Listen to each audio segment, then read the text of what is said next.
Hello, j'espère que ça va bien pour vous. Aujourd'hui, je vous emmène avec moi dans un vlog, pendant que je me maquille, dans un petit vlog, parce que je passe le week-end à faire un salon, l'Animal Expo, au parc floral vers Vincennes. Il est actuellement 5h45 du matin. Ça ouvre à 10h. Il faut que j'installe mon stand. J'aimerais bien faire un tour du propriétaire avant d'ouvrir mon stand. Donc moi-même faire le tour du salon. Il y a beaucoup de petits stands que je veux aller voir. Il y a pas mal de choses à faire aujourd'hui, mais surtout la chose principale à faire, c'est rencontrer des gens.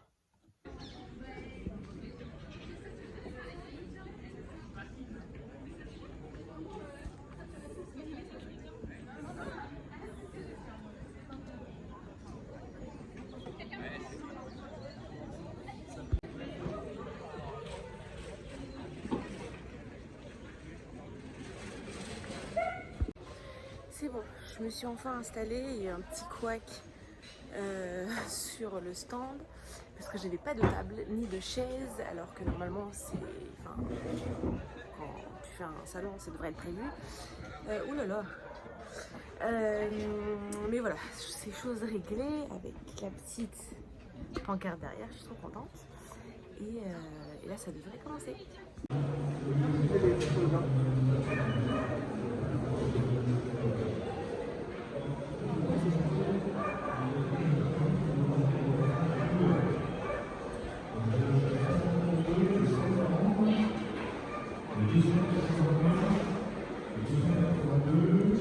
On apprend aux chiens à venir s'installer. Et là, c'est une position qui rassure énormément les bénéficiaires.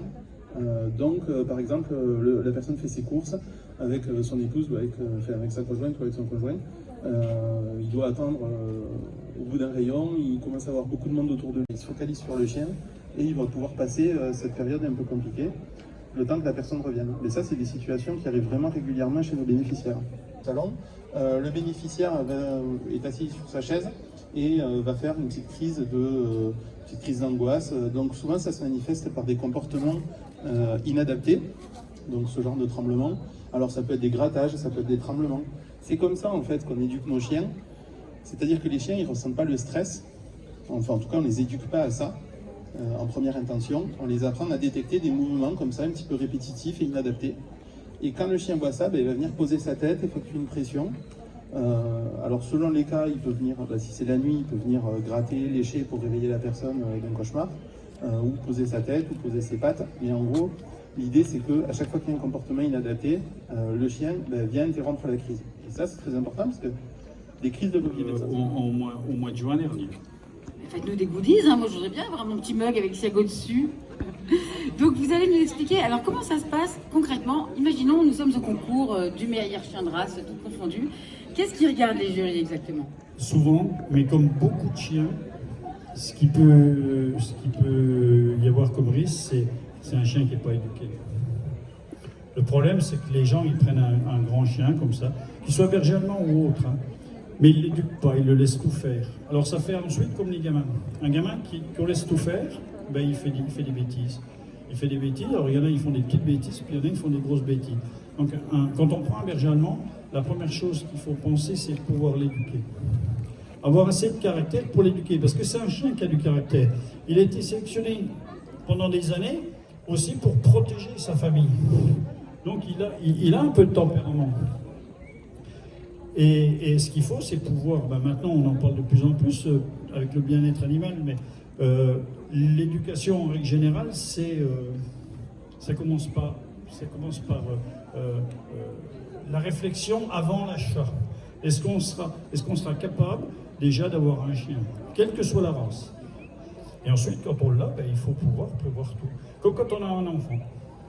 Allez, il faut tolérer votre compagnie, soyons honnêtes. Vous vivez chez vos chats, je me le rappelle, vous leur donnez un loyer.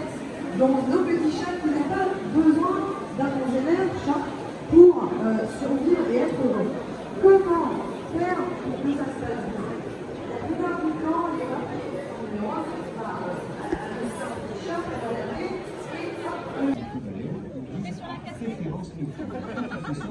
à cette niche écologique qui est alimentaire, même évidemment. Et il y a plus de choses. Donc c'est plus intéressant. On est moins en danger, on peut manger plus facilement. Donc la nature leur a doté de... Il y en a certains qui attrapent leur proie, par exemple, sous la neige, directement, 30 à 40 cm. Il y avait quelque chose qui l'a intrigué. Jour 2. On est déjà arrivé. Montez. On est déjà arrivé, il est 8h50. On a déjà fait l'installation. Et là, je vais aller faire un petit tour. Je prends mon petit déj. Et c'est parti.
Et Olena, alors Olena, tu vas t'expliquer avant. Donc, à quel âge tu as commencé le dancing et tout ça? Je suis rentrée à la maison. Il est actuellement 21h40. Je suis allée dîner chez mes parents. Qu'est-ce que je fais là? Dîner chez mes parents. Tout s'est très bien passé aujourd'hui. C'était super cool en vrai. J'ai rencontré pas mal de gens. Attends, si je range ça, ouais. Je suis dans les rangements là, c'est un truc de ouf. Je dois tout ranger parce que je veux me réveiller demain matin et pas repenser au fait qu'il faut tout ranger. Donc je range tout maintenant. Donc ça c'est super. Oh, on me voit plus. On me voit. J'ai fait pas mal d'interactions avec des gens. C'était super cool. J'ai plusieurs personnes à recontacter. Je vais les recontacter mardi prochain. Enfin, dans 2 jours, quoi. Demain, je fais repos. Je me repose complètement. Je vais sûrement aller au cheval. Mais il faut que je me repose. Là, je suis un petit peu morte. Donc, je vais les recontacter mardi sur ma journée de back-office pour voir quelles sont les personnes qui sont vraiment intéressées. En tout cas, j'espère que ce petit vlog vous a plu pour ce week-end, de vous accompagner un petit peu dans les coulisses de ce que c'est d'avoir un stand. En tout cas, pour moi, ça s'est super bien passé. Je suis méga crevée, donc je vais méga bien dormir. Et voilà, en tout cas, merci beaucoup et à bientôt. Ciao!